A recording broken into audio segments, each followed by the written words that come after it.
10 years ago, I would take my soil analysis for the consultants or the clients I was working with, and we would send those off to at least two, sometimes three different laboratories in order to get an appropriate result of, water soluble and a different acid method at the same time. Now we're doing that all in-house here, and we've got really good, a number of actually other additional analytes that are on there, such as active carbon, all in one single report. So the comparison sampling at Apical, it continues, right? It started with the new leaf and the old leaf, it continued to the deep and shallow soil, into the source and field water, and now we're doing the multiple different methods of extraction on soil methods in the same report. Really exciting for us because it almost leaves nothing to chance. You can monitor incredible, changes within your soil profile on a regular basis at low cost.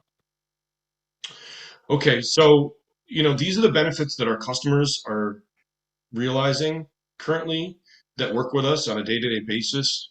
Obviously, the blue ribbon of organic certification sometimes earns guys more money, but I would say that the knowledge that folks are gaining by working with us is, sometimes I feel a little bit like I rob myself because we just put out such a vast amount of information to a wide audience. That said, the data sets that go out oftentimes I would say are probably underutilized because there's a lot more that can be learned from these data sets, and hopefully that we'll do more of that throughout this webinar series.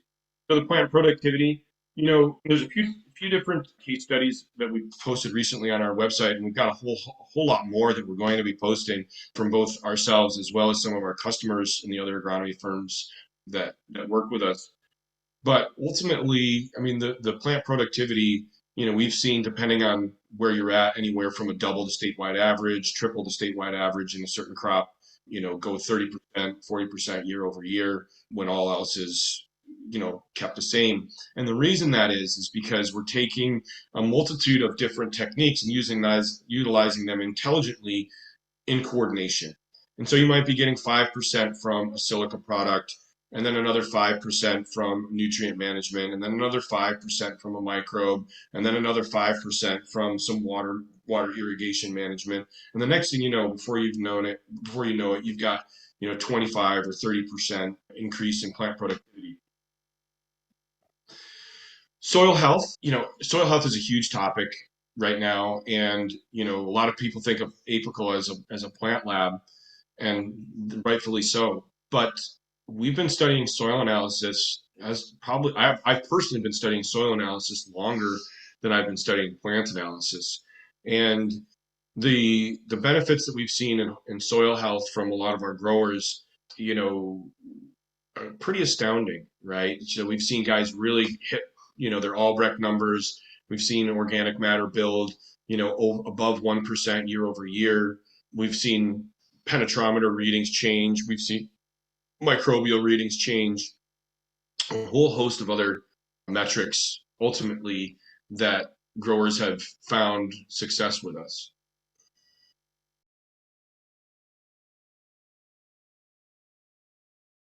Crop resilience and insect resistance kind of going hand in hand.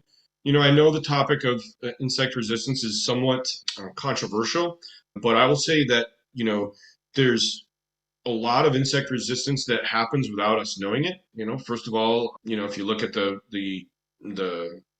picture that's on the screen here, all of the plants that are in the background, the non-crop plants, are probably not sprayed with pesticides, and they probably don't have insect pressure.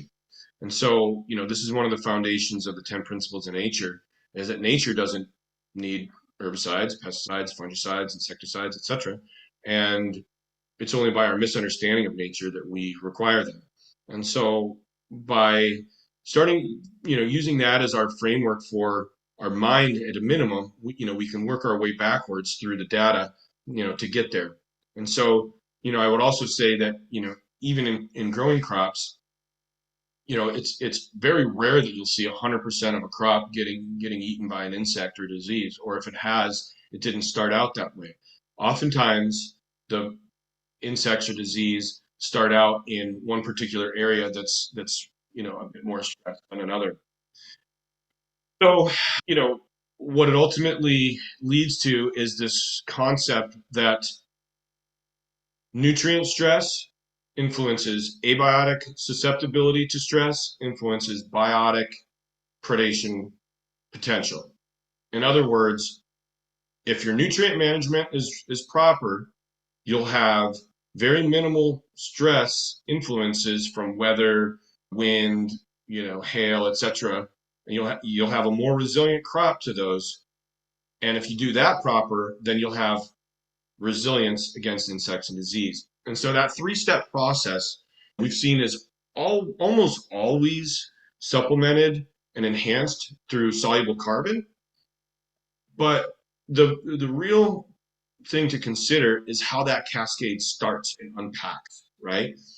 It starts out with mineral nutritional imbalances, and then it snowballs into abiotic stress. That doesn't look right. This is typically one of those things that you say, right? That doesn't look right in the field. And then the next week from there, you'll see, oh, there's an aphid, or there's weevils, or there's mites, or there's a beetle, or whatever the insect pest might be. That sequence happens over and over and over throughout a plant's life cycle. And the more that we can observe that and correlate that to mineral data, the better off we're going to be in the long term for our crop management.